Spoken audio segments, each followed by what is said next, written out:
Olá pessoal, então continuando com o nosso curso, agora nós vamos falar sobre osciladores e clocks.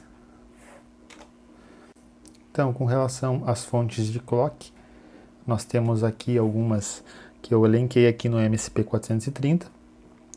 Vocês podem ver aqui a LFXT-CLK, que é uma fonte de clock aí na faixa de 32K. Temos também uma outra fonte que é a VLO-CLK, também chamada de Very Low Power Frequency, então ela está na faixa de 10 kHz. Também nós temos a DCO, uma fonte DCO que é interna também, controlada através dos registradores que a gente configura no programa.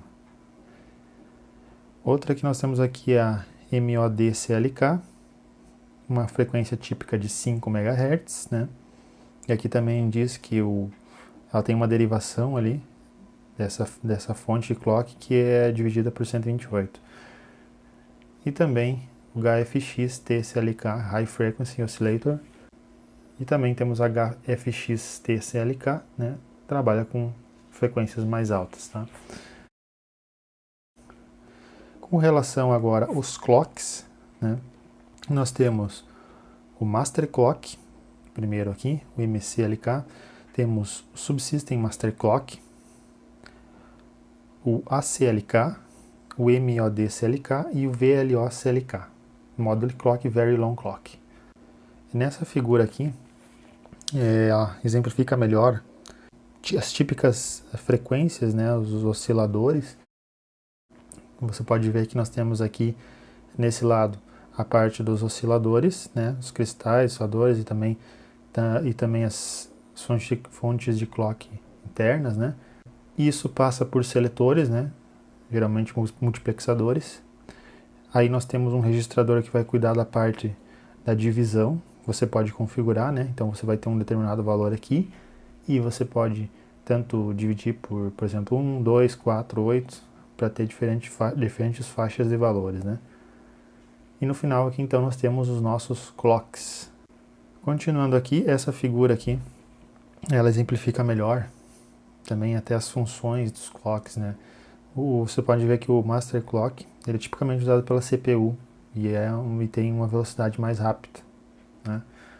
Já o SMCLK, que é o Submaster Clock, geralmente ele também tem uma velocidade mais rápida e geralmente é utilizada por periféricos.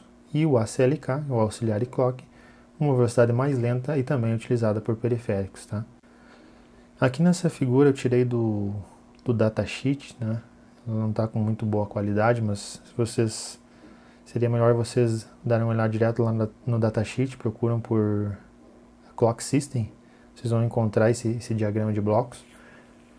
E aqui nesse diagrama vocês podem ver que em círculos em azul nós temos as fontes de clock, essas fontes que nós já comentamos anteriormente, né? Cada uma tem seu módulo aqui, né? Passam por multiplexadores, tem o bloco de divisão e por fim o nosso clock propriamente dito, né? Então aqui nos círculos vermelhos, né? Esses círculos vermelhos são os clocks que nós citamos lá nos primeiros slides, né?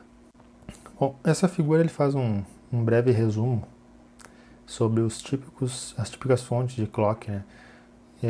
Na verdade, como eu já citei anteriormente lá, né, ele só exemplifica aqui algumas faixas de valores, né, com o VLO a 10 kHz, né, essa fonte REF aqui também de 32, e assim vai, né. Então, da faixa azul para a vermelha, vamos dizer assim, nós temos os clocks de menor velocidade, né, uma frequência menor para maior, né.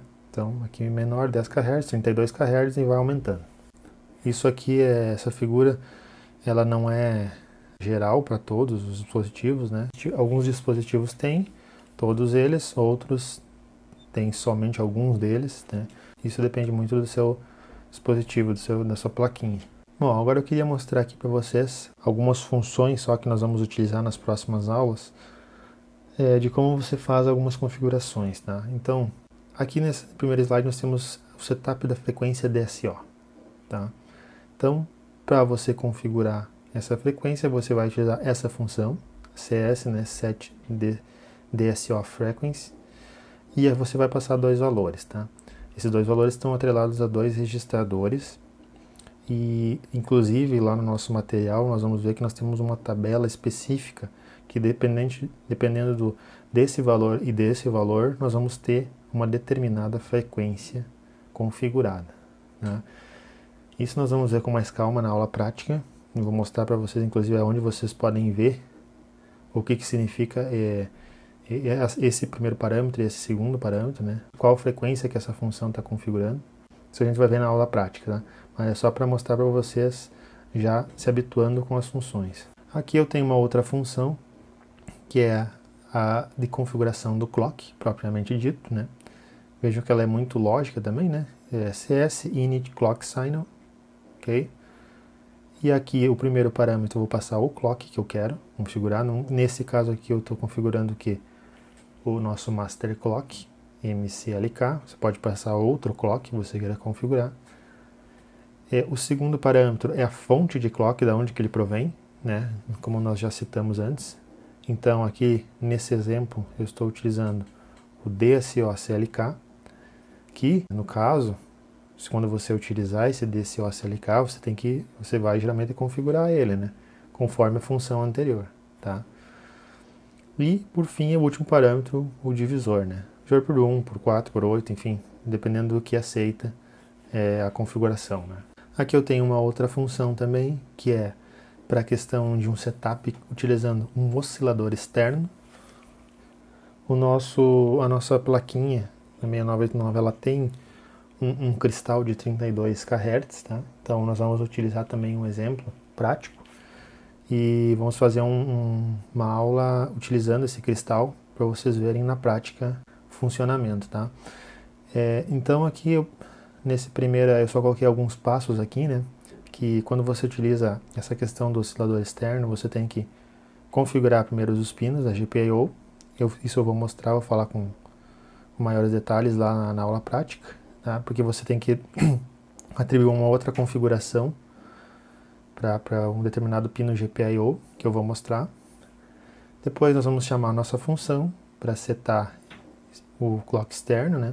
Você vai passar dois parâmetros, esses parâmetros você vai configurar previamente e por fim nós vamos utilizar uma outra função para inicializar o cristal. Bom, por fim então aqui eu queria só fazer um breve comentário sobre o Watchdog Timer, ok? Então vocês já devem ter ouvido falar do Watchdog Timer, também eu já fiz acho que alguns posts lá no site, mas o Watchdog Timer é como se fosse um sistema, né, de segurança. Basicamente o Watchdog Timer ele possui um contador e esse contador, se ele estourar, ele provoca o reset da nossa CPU, ok? Por isso que geralmente aqui para fins de desenvolvimento, né, e de debug, nós sempre desativamos o Watchdog Timer, né?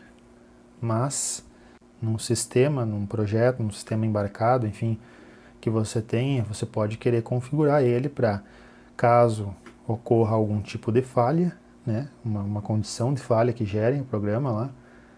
O Watchdog Timer, vamos dizer que ele não passou para uma próxima tarefa, o Watchdog Timer ele vai estourar e ele vai resetar a CPU. Resetando a CPU, o programa volta a seu estado normal. Então, é algo interessante também de se comentar isso, né? Vou fazer um exemplo prático para vocês, para nós entender um pouco como é que acontece como é que se dá essa configuração e como é que ocorre esse reset, tá? Aqui no último slide, só coloquei bem resumidamente alguns passos de inicialização que a gente vai comumente fazer aqui nos nossos exemplos práticos, né? Então, o que você faz primeiro? Você configura o Watchdog Timer, né? Depois você configura as suas GPIO, se você vai utilizar elas, faz a configuração de clocks e aí, por fim, nós temos o nosso while infinito, tá? Uma estrutura básica aí, mas que ajuda a ter uma orientação na hora de desenvolver. Então, pessoal, demos uma breve olhada nessa questão de osciladores e clocks, e agora nós vamos entender um pouco mais o funcionamento dele através das funções que a gente vai utilizar da driver lib lá no CCS. Então, até os próximos vídeos.